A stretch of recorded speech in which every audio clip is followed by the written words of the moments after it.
کچھ گناہ ایسے ہیں کہ جن کا مواخذہ، جن کی پکڑ، جن کی سزا دنیا ہی سے شروع ہو جاتی ہے۔ حضرت علقمہ رضی اللہ تعالیٰ عنہ ایک مشہور صحابی ہے، اور اصحاب نبی کا مرتبہ اتنا بلند ہے کہ ادنا سے ادنا صحابی کے مقام کو بھی نہ کوئی غوث پہنچ سکتا ہے اور نہ قطب۔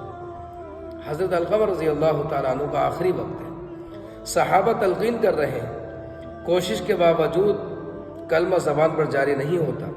اس تشویشناک حالت کی اطلاع دینے کے لیے حضرت بلال رضی اللہ تعالیٰ عنہ کو نبی اکرم صلی اللہ علیہ وسلم کی خدمت میں بھیجا گیا۔ آپ صلی اللہ علیہ وسلم نے ان سے فرمایا کہ دیکھو، معلوم کرو کہ علقمہ کے والدین زندہ ہیں۔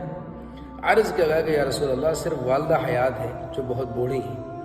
تو آپ صلی اللہ علیہ وسلم نے حضرت بلال رضی اللہ تعالیٰ عنہ کو ان کے پاس بھیجا کہ جاؤ ان سے جا کر کہہ دو کہ اگر وہ میرے پاس آ سکے تو آ جائیں، ورنہ میں خود ان کے پاس آ جاؤں۔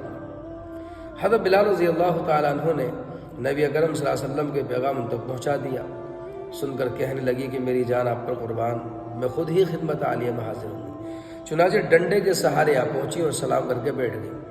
آپ صلی اللہ علیہ وسلم نے فرمایا کہ دیکھو، جو کچھ میں پوچھوں سچ سچ بتانا، اور اگر جھوٹ بولو گی تو مجھے بذریعہ وحی معلوم ہو جائے گا۔ بتاؤ علقمہ کا کیا حال ہے؟ عرض کرنے لگی کہ یا رسول اللہ، بہت کثرت سے روزے رکھتا ہے، خوب نماز پڑھتا ہے، اور خیر و خیرات کا تو کوئی حد و حساب ہی نہیں۔ آپ صلی اللہ علیہ وسلم نے فرمایا کہ اچھا، تمہارے اس کے تعلقات کیسے ہیں؟ عرض کیا کہ یا رسول اللہ، ہاں میں اس سے ناراض ہوں۔ پوچھا کہ کیوں؟ اے اللہ کے نبی، اس لیے کہ وہ میرے مقابلے میں اپنی بیوی کو ترجیح دیتا ہے، اس کی بات زیادہ سنتا اور مانتا ہے۔